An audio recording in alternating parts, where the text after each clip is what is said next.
Listeners, it's One Question Monday, bonus content with Brent Clabaugh, mix and mastering engineer out of Lincoln, Nebraska. And Nate's got the question. Nate, what's your question? Well, I should have probably formatted it. I'm putting you on the spot. I should have been more succinct about it. But so Brent, if I recall correctly, you've got a crap ton of universal audio channels. Is that right? Yes. Yeah.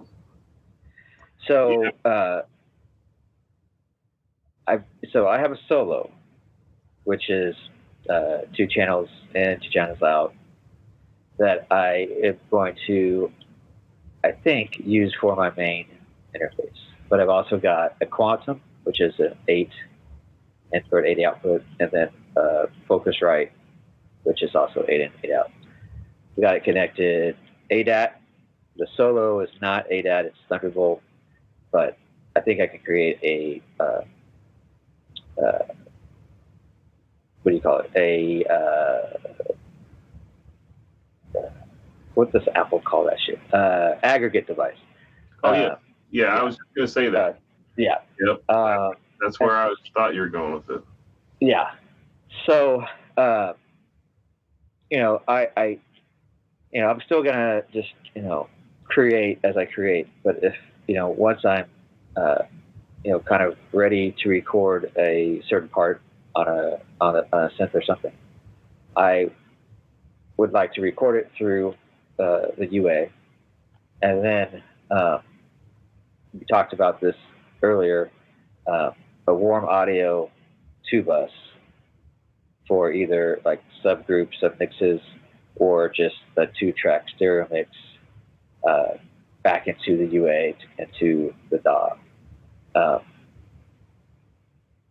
And I'm just wondering how you feel about those types of devices, like the analog summing devices. I've got a pretty good feel for my room. Like, I know I'm probably still compensating a little bit. I probably need to do that. What did you use to? SonarWorks reference. SonarWorks. Yep. Reference, yeah. Yep.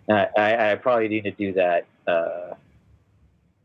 Yes, but anyway, how do you feel about those devices? Like, Jarrett was trying to convince me to do the Neve Orbit, which is very, very tempting because I think I could track through it and then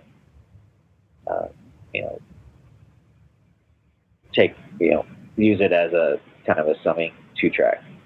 But it seemed very well. First of all, it's very expensive. So, and you got the connections which are D subs. Yep. For 1 through 8, 9 through 10, which are also expensive. So it's like no. But anyway, what is your how do you feel about devices like that? If given you're not just doing it because you actually have an intention for it, you are just wanting to level up on the audio quality and hopefully end up with better mixes, which I would send to you to master to tape. This would be great. I love it. But you want my opinion of summing mixers? Yeah. I mean, I have a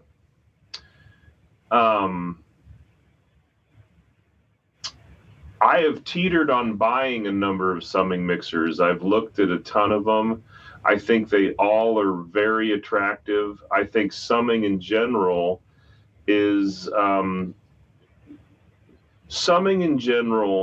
core of my personal musical aesthetic with my own compositions with synthesizers and drum machines and samplers. I don't really compose much musically because what I think most about is producing. But if I'm going to play music, it's always going to be, I've all around the house, I've gone through mixers my whole life, where ever since I started playing music when I was 15, I'd fill up one mixer and I'd be like, oh crap, I can't get, I don't have enough. Then I have to go get another little mixer, and I'd have like I loved crappy reverbs and like, PVs and old crap that you could get when I was a kid. But the idea of taking one mixer and plumbing it into another mixer and adding more stuff and sending it out, that's all summing.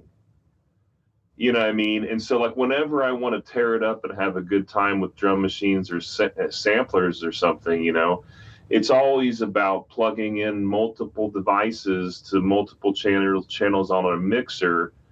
That if it's got a master section, then it's summed at the master section. But most mixers today have one or two groups that are between the individual channels and the master. So you're doing some summing on all mixers, right? But Yep. summing mixers are desirous because they're professional audio units, like like Neve. Now, at the end of the day, I think some of my consumer mixers I can drive a great mix out of them, where I personally think it might sound just as good as if I drove it through the Audient console and summed it with a really high quality mixer. So, I mean, I personally geek out and love it when I can use, a cheaper piece of unit to give analog warmth by putting it in the signal path. So I think you're just totally on the right path to sum and to be summing. And you make a good point, because you don't have to have fancy devices if you can understand a lot about audio and balancing instruments and how to EQ things the right way. Like, you're absolutely right. I think that if you know what you're doing, you can get a good mix from just about anything. But so you shouldn't just go out and buy stuff because it's awesome, or people say like, yeah, it's going to make it sound great, because it might not. It might make it sound worse if you are flailing around. So that's why it's like, yeah, I don't need that. I don't, like that warm audio. There's people talk very, highly about those that company and their products, and so like the 2-bus seems like it would be, kind of my speed at this point, because I could, I will be like, okay, I'm not going to use the 2-bus, listen to it. I'm going to use the 2-bus and see, if I do make it sound better, or if I'm just flailing around. Yeah, I think you should try that one, the warm audio. I mean, if you can afford it, and if you don't like it, send it back. But Right.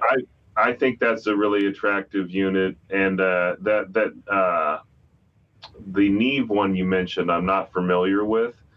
Yeah, Neve Orbit is what it was. Yeah, or maybe I have looked at it. I have to look. My friend Andrew Morgan actually did get one, so I'm curious to see how he thinks about it. He hasn't had time to really put it into use, but I'm gonna probably talk to him this weekend and see. Yeah. Nothing replaces hands-on experience. Yeah, and that's my rule for anything that you get your hands on the studio, is just touch it all over, use all the knobs, and find out. Like, just try everything out. That's the key to figuring out so much gear, is just get all over it and try it out. And if you screw up, then hope you can do a factory reset. But, just push all the buttons for sure. But then the other thing you talked about, or go ahead. I was just going to say that's a perfect place to leave it as far as the show goes. Push all the buttons, turn all the knobs. One Question Monday. We've been the Long Play Listening Party. Later, everybody. Thank you.